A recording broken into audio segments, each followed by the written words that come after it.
Welcome to the Education Marketing Leader podcast with Chris Raposo.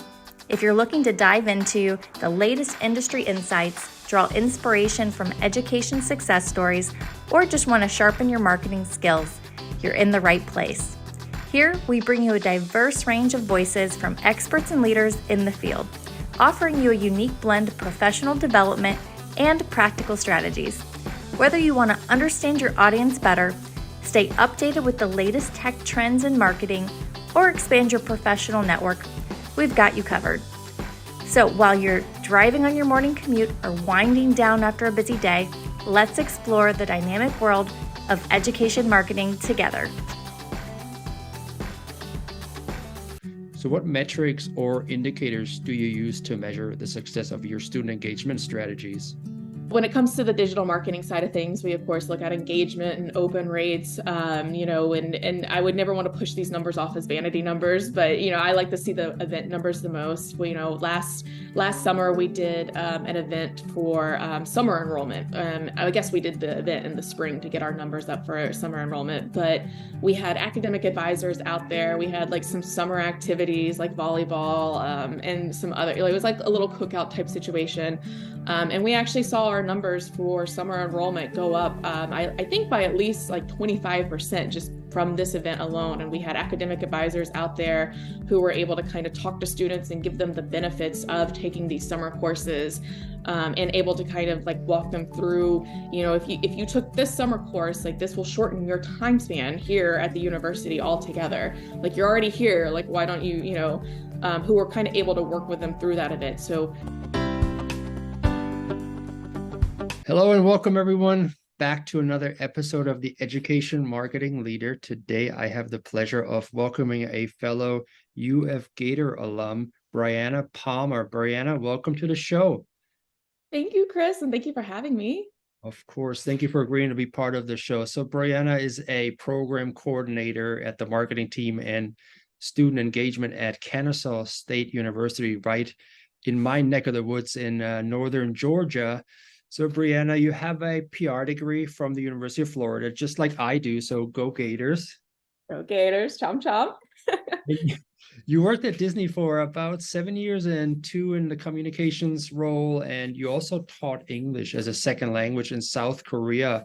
And then you started working in higher ed marketing at Kennesaw State University. Tell us a little bit about your background in the higher ed marketing and why you chose higher ed in your role at Kennesaw State University. Yeah, absolutely. So much like yourself, I was a non-traditional student. I went to the University of Florida online while I was still working for the Disney company.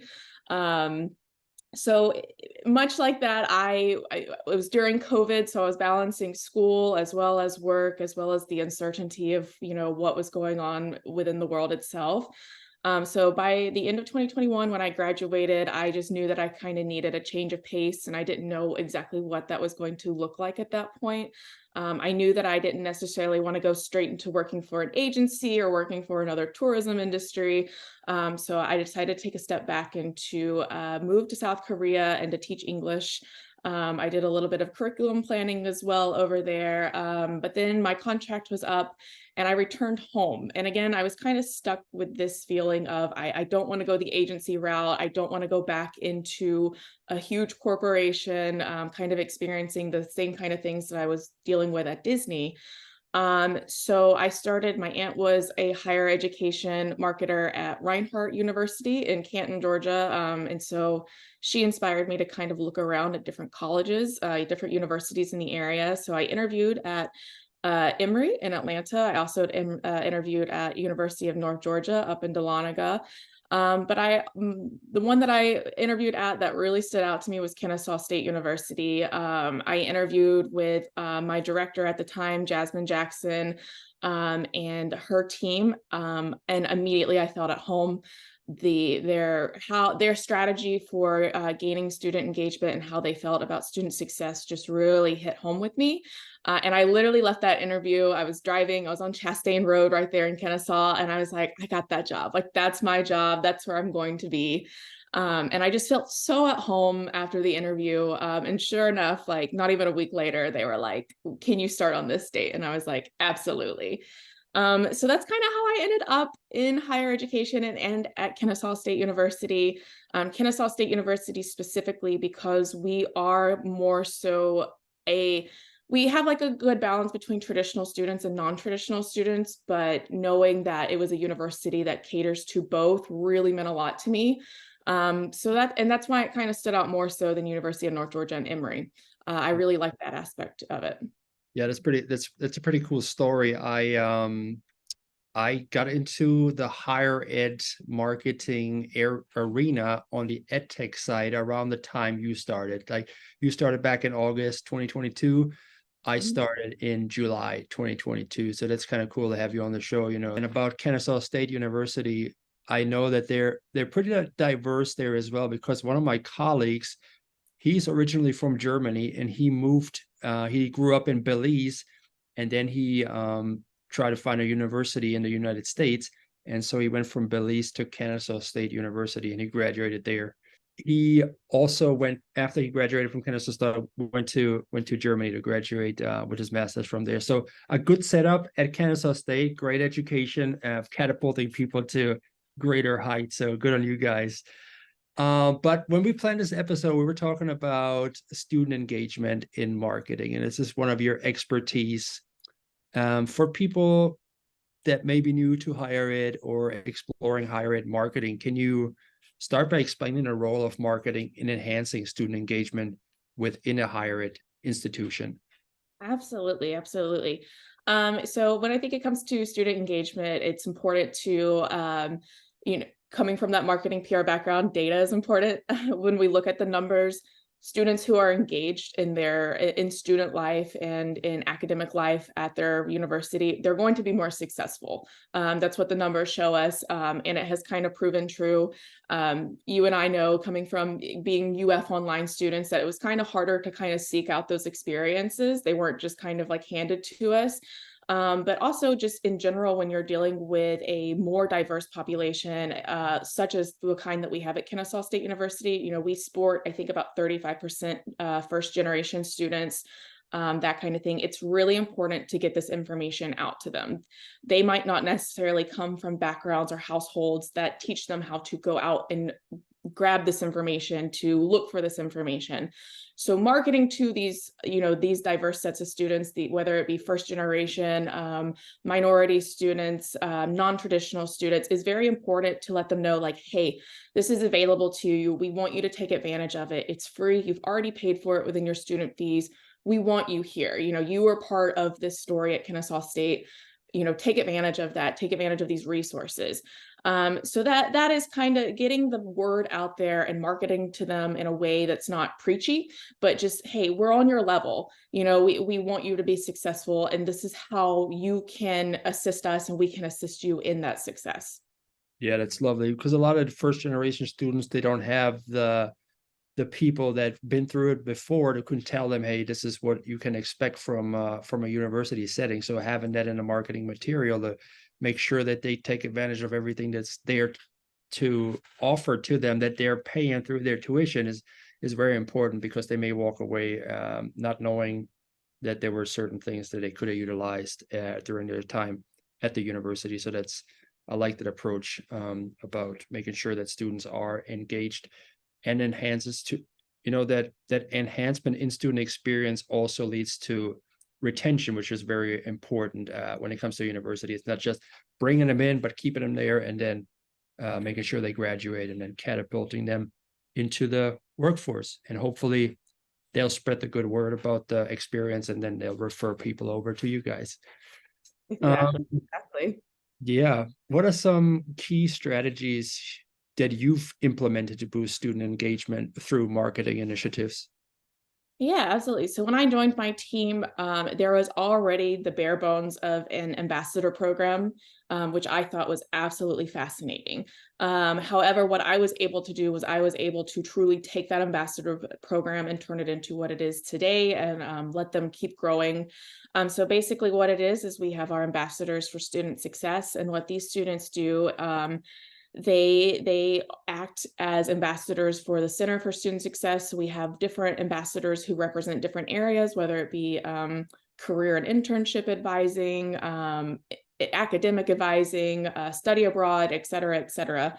And these students represent not only their academic departments, but these departments as well. They gain the information that they need. They go out there, they seek it, and they translate it to the student body to how they think the student body needs to receive it. So they are actual students. They are on a volunteer basis. They're doing this of their own free time.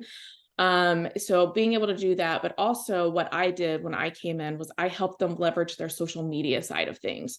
So I was originally dealing with the business college when I first joined Kennesaw State University. And like, yes, we did have marketing students, but a lot of times we were dealing with students from finance or economics, students that may not have as strong of a social media marketing background as, marketing or public relations students. And I was able to kind of help them leverage what they should be looking for from either, whether it be other, higher education accounts that are already doing something similar. I know that Tippy at Indiana University or Iowa, they have a wonderful ambassador program, and they utilize social media in such a way to kind of, get that knowledge out there. So I kind of taught them how to do that research, but as well as, like looking at trends, how can we shape trends to what we're trying to get out into the world? So it's fun, but it's also informative. So that was kind of where I came into this program. So it's very exciting. Yeah, for sure. So if I understood you correctly, you help these student ambassadors to leverage their social media game to engage their peers. Is that correct? Yes.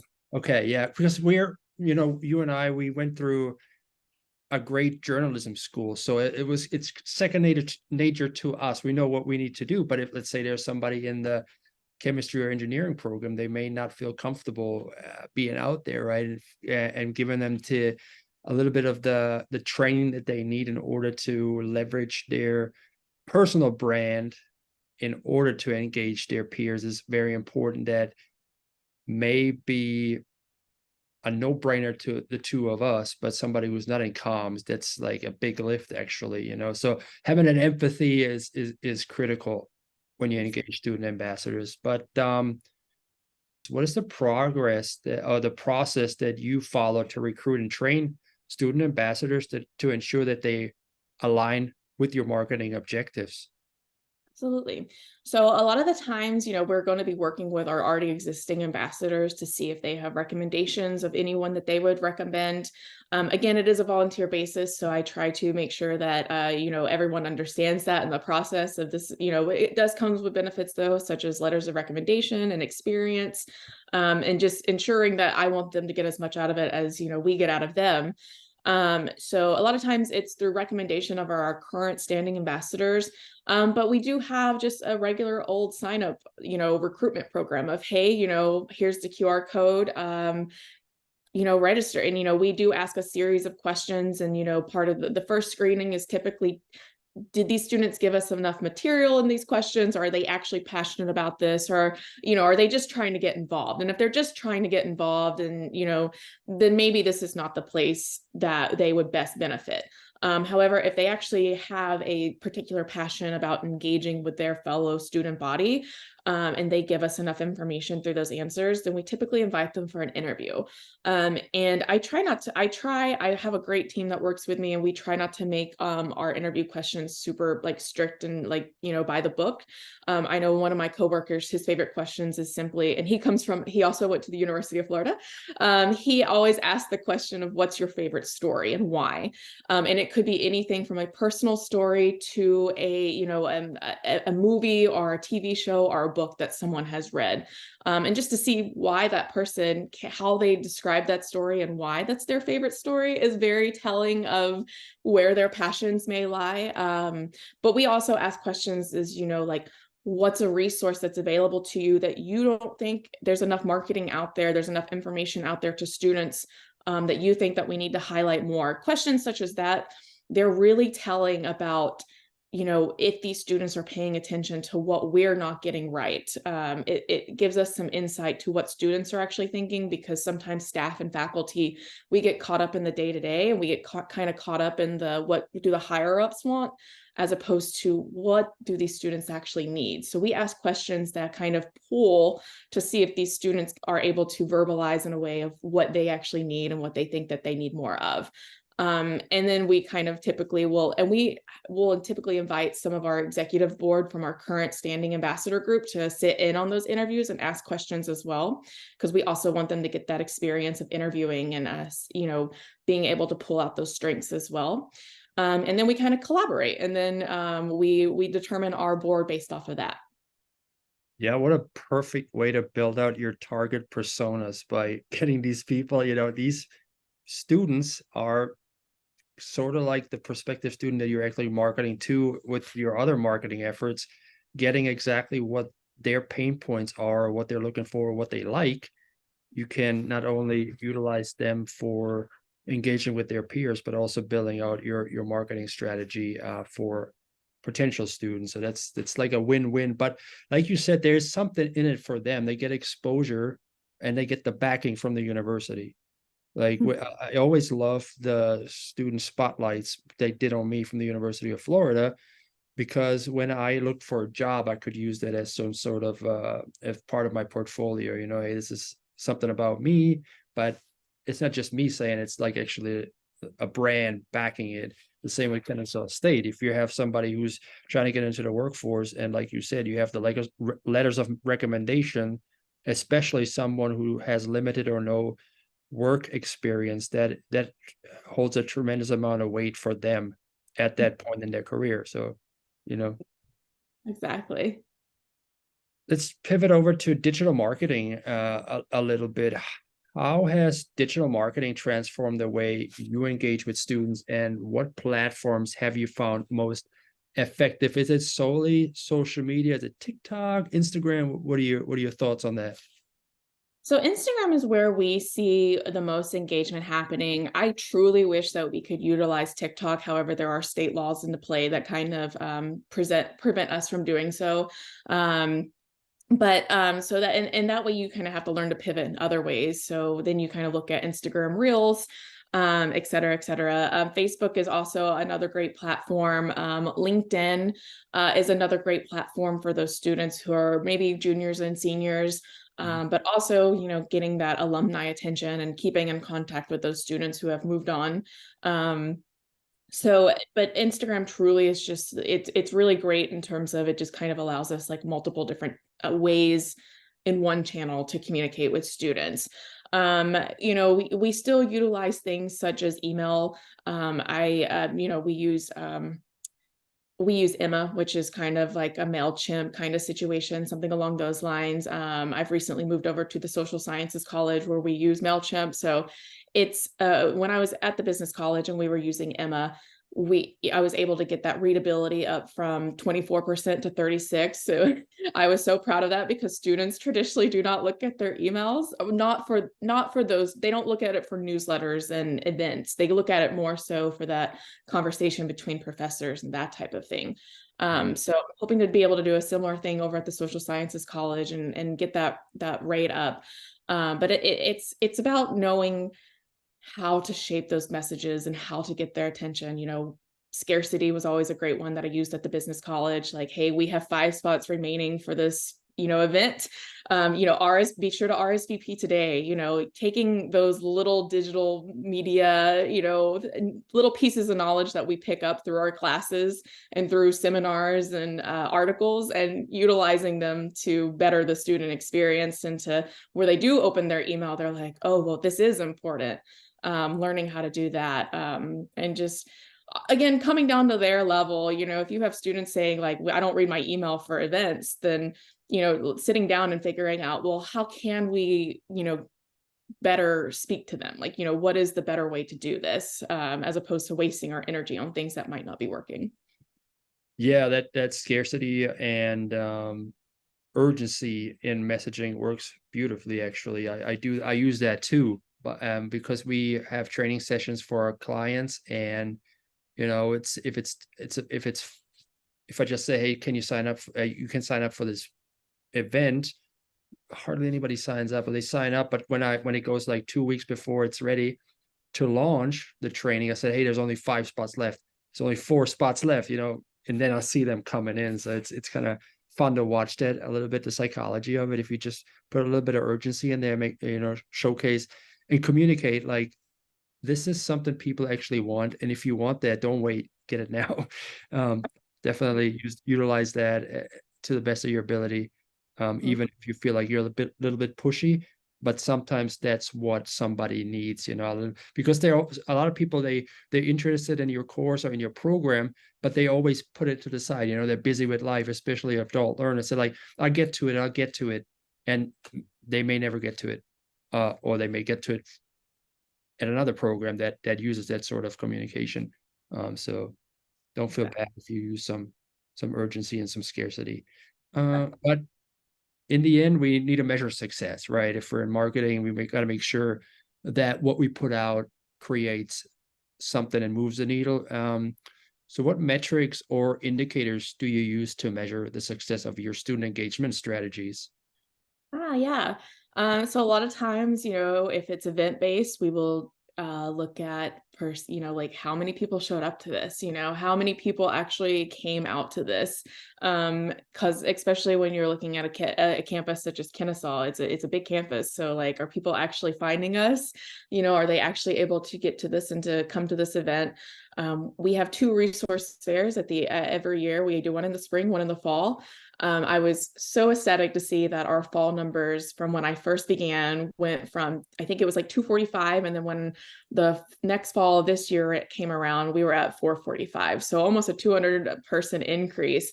And that was through the efforts of our student ambassadors kind of getting the word out there, as well as the other staff members within our department getting the word out there.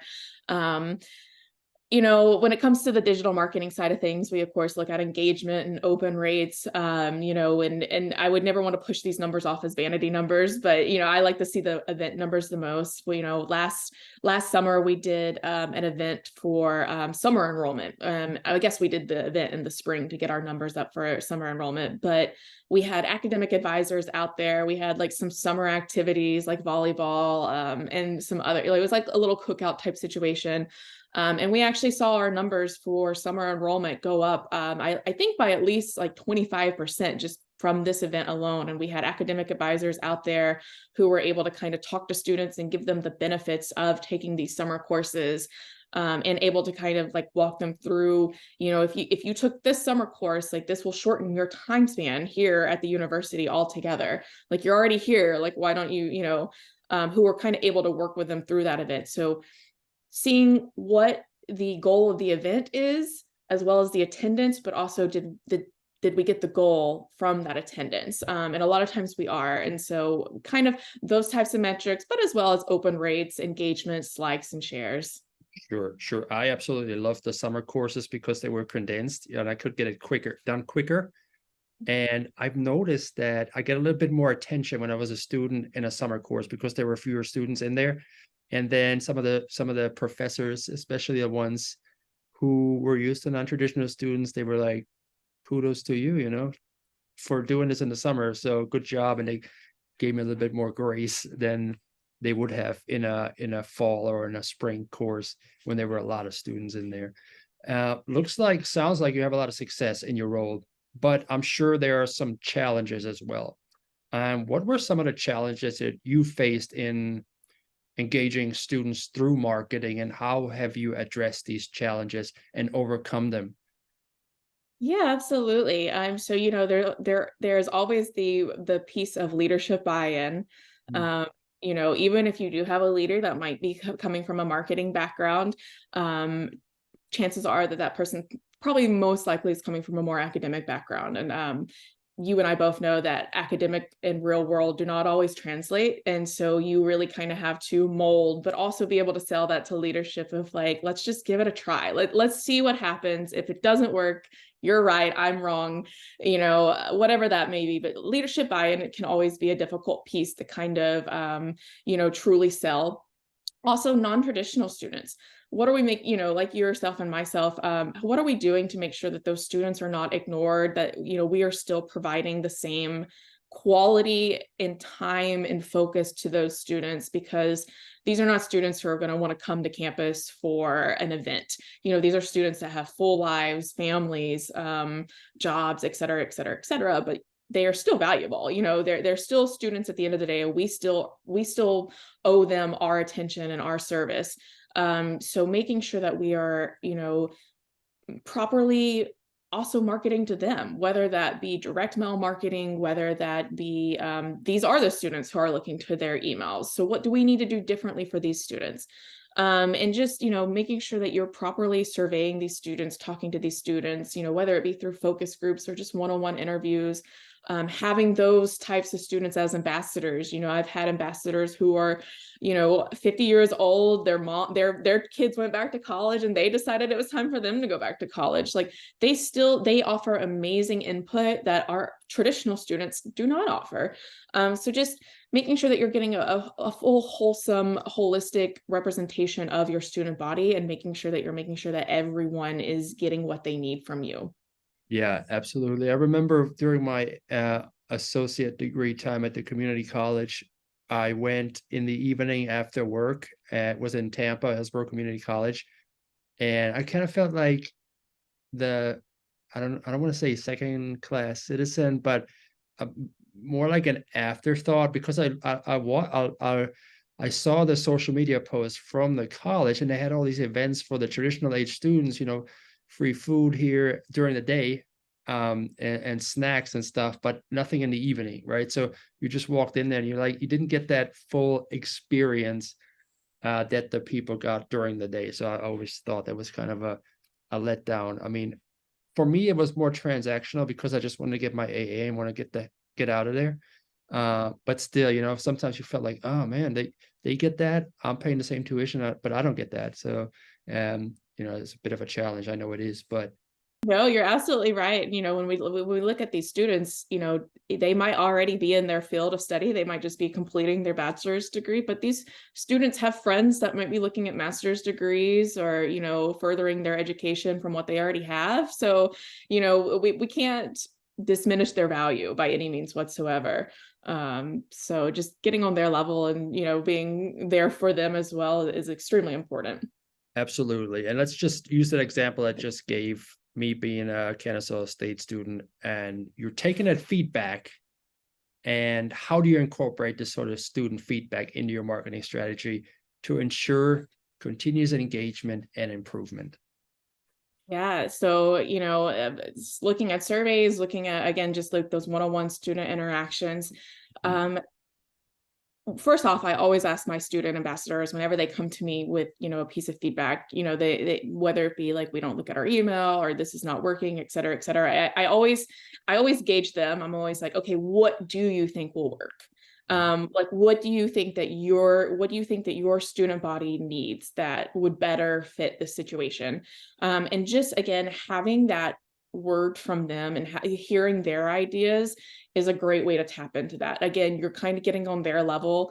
Even though I was just a student in 2021, I'm closer to their age than some of the staff members that may be closer to their life situation as other staff members, but I still cannot put myself in the exact shoes that they're in. So not only taking that feedback, but also gauging them and having them think about, what would I do better? So they're always wonderful at implementing that. So I remember we had like a series of events, and I asked my ambassadors, I said, well, how do y'all think that these events are going? And they're like, they're great, they're very informative. However, we want to see, what's something that we're because like we were seeing that juniors and seniors weren't attending as many events as, like, let's say the freshmen and sophomore. And I asked my junior and senior my students, and I said, why, how are these events going? Like, what are you guys seeing? And they're like, well, this is not exactly fitting what we need right now. Can we hold our own event with our own speaker that we find? And I said, yeah, that's great. I would love for you to do that. And what they did was they actually brought in an HR specialist who taught them how to look at compensation packages and break down the compensation package and determine which compensation package is better for them. And they even went out and they did the marketing up for it themselves. So not just, and that's an event, that's more of an event example, but also the same thing as marketing. They tell me all the time, like, we need to be using more reels, posts are not working, et cetera. It's, more stories, that kind of thing. So taking that information, gauging them to get what they think would be a better fit, but also just truly just implementing what they're saying, because it's truly important, and, making them feel heard and also getting them to think things through is very important for their future careers as well. Yeah, I love that you take that feedback from them, but then you ask them what their advice is, because these are the ones that you're targeting, but also that helps them to get prepared for the real world, right? It's like the problem solution scenario. When you go to your boss, you don't want to just say, hey, this doesn't work, this doesn't work. You actually want to say, hey, this doesn't work, but here's the solution that I present, right? So you're giving them you're preparing them for the real world as they're being ambassadors, talking to you about certain marketing strategies in the engagement of their peers. Now, let's talk a little bit about future trends, because AI is super hot right now. But I don't know if you utilize that for student engagement. So what do you foresee? What kind of trends do you see shaping the future in student engagement in the higher ed marketing? Yeah, that one is a hard one. I do think, you've talked about the enrollment cliff and, we focusing on non-traditional students, which I definitely think is a big one. AI is so hard because I think that a lot of institutions are still trying to figure out where they stand on AI. I believe that our institution itself has not come forward, and a lot of I'm a graduate student at our institution. So even a lot of my professors are like, I know that this is being utilized, but I don't know how I should teach it. So there comes about a few issues here of, we need to teach it because we don't want students being left behind, and how are we teaching this and how can we use it to better engage these students? So a lot of times, for example, on my own professional job, when it comes to writing email headlines, like I could sit there forever and spend, a whole hour on an email headline. But if I throw it into Bard or ChatGPT, it's going to give me a great email headline. If I just say, like, I need an email headline that emphasizes the scarcity of this event that is happening tomorrow, Bard or ChatGPT is going to spit that out, and it does it in such a way that's so quick that I don't have to focus on it. So using it for things like that, but also using it for ways to, when you're talking to leadership, I can ask Bard or ChatGPT to write out my data that's going to be a little bit more engaging for my target, my leadership, my faculty, my deans, etc. So I use it in that sort of way so that I can truly, because I love data, but it's not always my favorite thing to sit there and kind of break down how this data actually applies. Bard is able to do that so quickly. And it kind of takes out my side of having to do that. So that's how I utilize it. This is where the data is coming from. This is what the data from our events and our social media looks like. And this is how I can present it to these people in a very consecutive manner. So hopefully continuing to figure out ways to use it like that, that's kind of going to be the key there, is just how can I spend more of my time doing what I love and letting these tools do what they need to do. But also figuring out how to get buy-in from leadership about non-traditional students, like, empathizing, like, it's important to, offer events for both. One doesn't take away from the other, one doesn't make us weaker than the other. Including them in this. If we offer degrees that are full-time online, we need to also be offering events and presentations, whatever, speakers online as well, because that's what these students are paying tuition for as well. They're paying student fees just as much as the traditional students are. So we also need to be providing these activities for them. Yeah, absolutely. Make sure there's a sense of belonging for both, whether it's in person or online. I know the University of Florida holds a lot of speaking events, and I appreciated the time when they actually recorded and put it on demand. So people that are online or that are already alumni, they'll be able to watch that and get the full benefit of that talk as well. Exactly. As we bring the episode to a close, some advice for your higher ed marketing peers. What advice would you give to higher ed marketers looking to enhance student engagement at their institutions? Yeah, listen to your students. Get down on their, especially even if you're looking at non-traditional students, and if you're looking at the traditional, more of the Gen Z, both of these segments of the population, they want authenticity.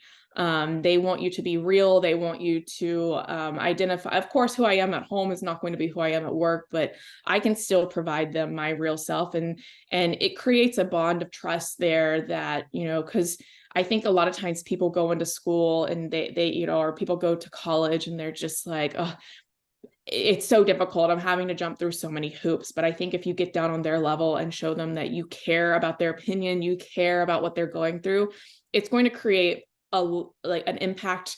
They're going to have someone they can trust in. And also it just kind of creates a safe space for them. A lot of my ambassadors from the business college, I still mentor, they still come to see me. We still grab coffee, finals is, we're approaching finals right now. And I had one, she came to visit me last Thursday. She was my president over at the ambassador group for the business college. And, I was asking her how everything's going. And she was like, it's just exhausting. And I feel like I'm the only person who feels this way. And I was like, I can assure you, you're not. But it also, that alone creates a sense of belonging as well, that having a person who truly wants to listen to you and engage with you, and who's not trying to teach you anything or speak down to you, but just someone to talk to. So listening to your student body, listening to all segments of your student body, that would be my biggest piece of advice. And more than just surveys, surveys go so far, but have those focus groups, have those one-on-one interviews,